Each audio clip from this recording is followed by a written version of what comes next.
Exercise 10.5 का question number 11 देखते हैं। 11th क्वेश्चन में दिया हुआ है A B C and A D C are two right triangles with common hypotenuse A सी।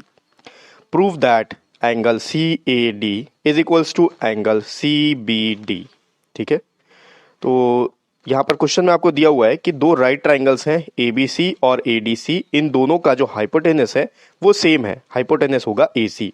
अब आप प्रूफ करके बताओ कि एंगल सी ए डी जो है वो एंगल सी बी डी के इक्वल है। कैसे प्रूफ करेंगे, चलिए व्हाइट बोर्ड में देखते हैं। देखो क्वेश्चन में बोल रहा है दो राइट एंगल ट्राइंगल है, एक है ए बी सी, एक है ए डी सी। इसमें आपको ये नहीं बताया है कि राइट एंगल कहाँ फॉर्म हो रहा है, लेकिन आपको क्वेश्चन में ये बता दिया है कि इन दोनों का जो हाइपोटेनस है वो सेम है और हाइपोटेनस जो होगा वो है ए सी। तो इसके बेस पे हम लोग पहले एक डायग्राम कंस्ट्रक्ट करते हैं। दो राइट एंगल ट्राइंगल फॉर्म करना है। अगर मैं ये ऐसा एक राइट एंगल ले लूं, ये एक राइट एंगल है। अब दूसरा राइट एंगल लेना है जिसमें कि जो इसका हाइपोटेनस है वो उस दूसरे वाले राइट एंगल का भी हाइपोटेनस होना चाहिए। तो ऐसा तब पॉसिबल है जब मैं इसको इस तरीके से ड्रॉ करूंगा। अगर ऐसा ड्रॉ किया जाए तो ये राइट एंगल भी बन गया, ठीक है, ये भी राइट एंगल, ये भी राइट एंगल, और ये जो हाइपोटेनस है इन दोनों राइट एंगल के लिए कॉमन हो गया। अब यहाँ नेमिंग कैसे देंगे, देखो यहाँ पर बोला है जो ए सी है ये दोनों का हाइपोटेनस है, तो इसको ए लेना पड़ेगा, इसको सी लेना पड़ेगा। यहां पर ले लेते हैं बी, तो ये A B C right angle हो गया और दूसरा ए डी सी ये राइट एंगल हो गया। अब आपको ये प्रूफ करना है कि एंगल सी ए डी ये वाला एंगल सी बी डी के इक्वल है। तो देखो सी बी और डी, तो बी डी तो ज्वाइन नहीं किया हुआ है, अगर इसको अपन ज्वाइन कर लें तो इस तरीके से ज्वाइन हो जाएगा ये तो ये वाला एंगल, ये एंगल और ये एंगल इक्वल है, ये आपको प्रूफ करना है। ठीक है, तो इसको कैसे करेंगे, देखो क्वेश्चन में आपको कहीं पर ये नहीं बताया है कि ये जो क्वाड्रिलेटरल फॉर्म हुआ है, अपना क्वाड्रिलेटरल फॉर्म हुआ है ये सर्कल के अंदर में, तो आप डायरेक्टली नहीं बोल सकते कि ये एक साइक्लिक क्वाड्रिलेटरल है। ऐसा मैं क्यों बोल रहा हूं, क्योंकि अगर हम प्रूव कर दें कि ये एक साइक्लिक क्वाड्रिलेटरल है तो हमारे लिए आसान हो जाएगा ये प्रूव करना कि ये दोनों आपस में इक्वल है। ठीक है, तो इसको हम लोग कैसे प्रूव करेंगे, देखो सबसे पहले तो हमको ये प्रूव करना पड़ेगा कि एक साइक्लिक क्वाड्रिलेटरल है। उसके लिए हम लोग एक थ्योरम का यूज करेंगे, थ्योरम 10.12 है। थ्योरम 10.12 ये बोलता है कि अगर किसी क्वाड्रिलेटरल के ऑपोजिट एंगल का जो सम है वो अगर 180 डिग्री हो तो वो एक साइक्लिक क्वाड्रिलेटरल होता है। तो यहां पर हम लोग देखते हैं, देखो ए बी सी इस ट्राइंगल में एंगल बी 90 डिग्री का है और ए डी सी इस ट्राइंगल में एंगल डी 90 डिग्री का है। आपको पता है कि एंगल बी और एंगल डी 90 डिग्री का है, ऑपोजिट एंगल्स 90 है, तो 90 + 90 हो गया 180। तो ये प्रूफ हो गया कि एक साइक्लिक क्वाड्रिलेटरल है। तो हम लोग पहले इसी से स्टार्ट करते हैं। एंगल बी, या फिर ऐसे लिखते हैं, in triangle A B C angle B is equals to 90 degree.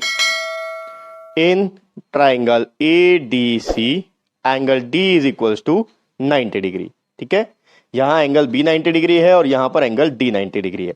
अब अगर इन दोनों को मैं ऐड कर दूं, इसको देते हैं इक्वेशन नंबर फर्स्ट, इसको देते हैं equation number 2। Adding equation first and second क्या होगा, angle B plus angle D is equals to 90 degree plus 90 degree.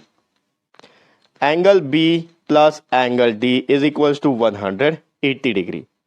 तो अब देखो हमने ये प्रूव कर दिया कि इस क्वाड्रिलेटरल में जो ऑपोजिट एंगल्स हैं इनका जो सम है 180 डिग्री है। तो मैं बोल सकता हूं therefore A B C D is a cyclic quadrilateral. ठीक है, ABCD एक साइक्लिक क्वाड्रिलेटरल है क्योंकि ऐसा क्वाड्रिलेटरल जिसके ऑपोजिट एंगल का सम 180 डिग्री हो वो साइक्लिक क्वाड्रिलेटरल होता है। अकॉर्डिंग तो आप यहां लिख सकते हो थ्योरम 10.11 या 10.12 दोनों में से एक है, आप उसको चेक कर लेना। अब जब हमको ये पता है कि एक साइक्लिक क्वाड्रिलेटरल है तो क्यों ना इस पे एक सर्कल ड्रॉ किया जाए जो कि इन चारों पॉइंट से होता हुआ जाए। कौन कौन से पॉइंट्स, ए बी सी और डी। ठीक है, अब ये सर्कल के अंदर आ गया। पहले हमको पता नहीं था कि ये जो क्वाड्रिलेटरल है साइक्लिक क्वाड्रिलेटरल है या नहीं। अब हमने प्रूव कर दिया कि एक साइक्लिक क्वाड्रिलेटरल है।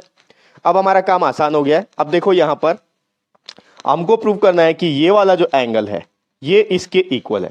किसके इक्वल है, ध्यान से देखो, ये एंगल 1 है और ये एंगल 2 है। आपको प्रूव करना है CAD ये वाला एंगल और CBD ये यहां ये वाला एंगल को नहीं, CBD को प्रूव करना है ना। ओके, CBD ये वाला एंगल आपको प्रूव करना है कि ये वाला एंगल और ये वाला एंगल, इसको मैं 2 दे देता हूं, एंगल 1 एंगल 2 के इक्वल है।